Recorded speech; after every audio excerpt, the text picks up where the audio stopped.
Hey guys, and welcome to video number 3 on chapter 14, Islam, where we'll be talking about Islamic economy and a little bit about their society, specifically about the status of women. So first thing with the economy, we'll be talking about agriculture. And agriculture, like all civilizations of the ancient and classical world, was the bedrock of Islamic civilization.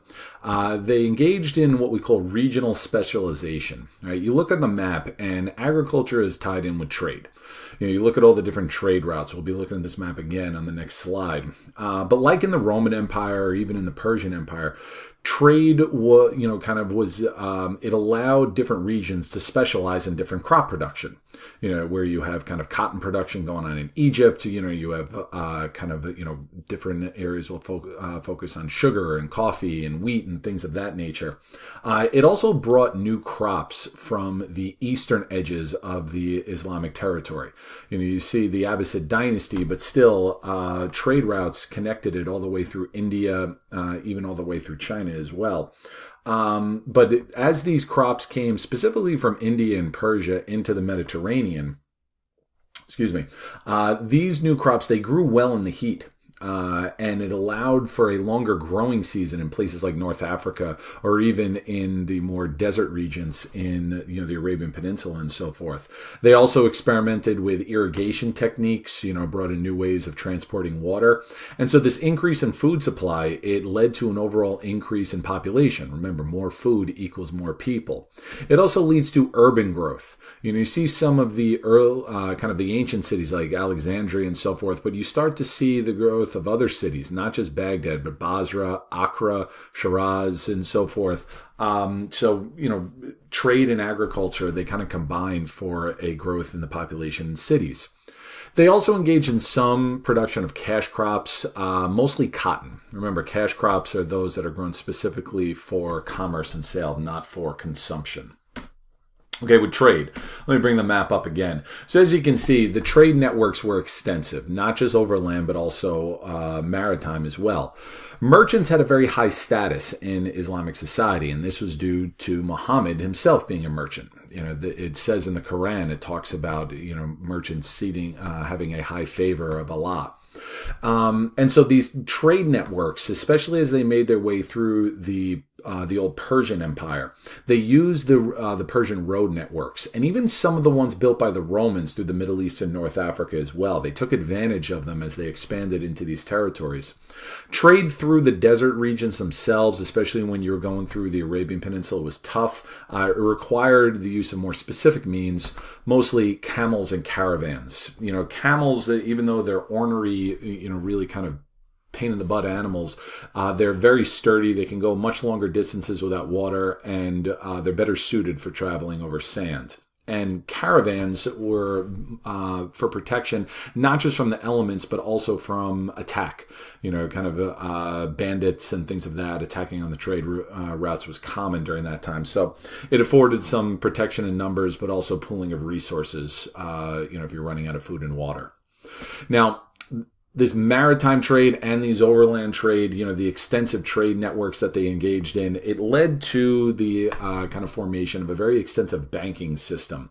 The concept of a bank goes back well before the Islamic empires, but they just took it to a larger scale because of the extent of their trade networks.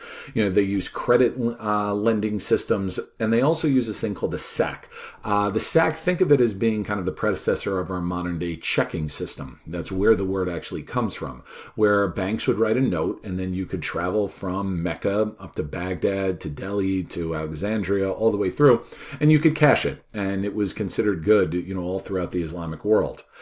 Merchants also experimented in using joint business operations. Entrepreneurs would pool their resources together.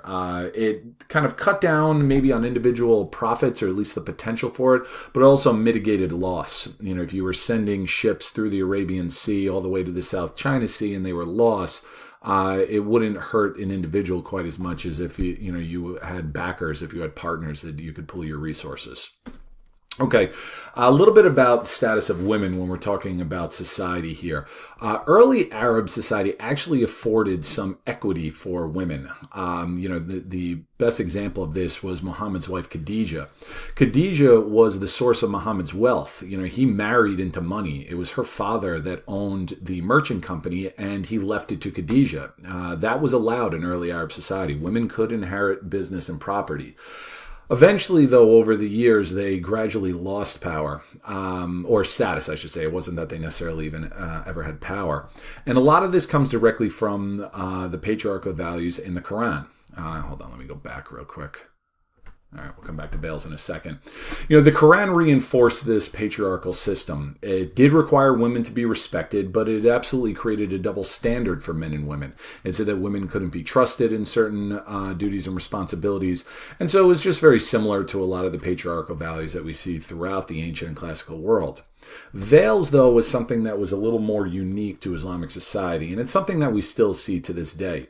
It was a sign of modesty. Women were expected to cover themselves when they were in public, and they really weren't allowed to be alone outside the home. If they were walking out in public, they were expected to cover up and usually be out with a chaperone of some kind. Here you see the different levels of veils. The hijab here, that's probably the most common one, just covering up the neck and the hair. Obviously, they can get a little more extreme with the niqab that just shows the eyes, and then the burqa, which would be covering everything. So they were ways of showing male control over the women. Interestingly enough, these did not originate in Arab culture. They were adopted from both Byzantine and Persian influence after the Muslims expanded outwards.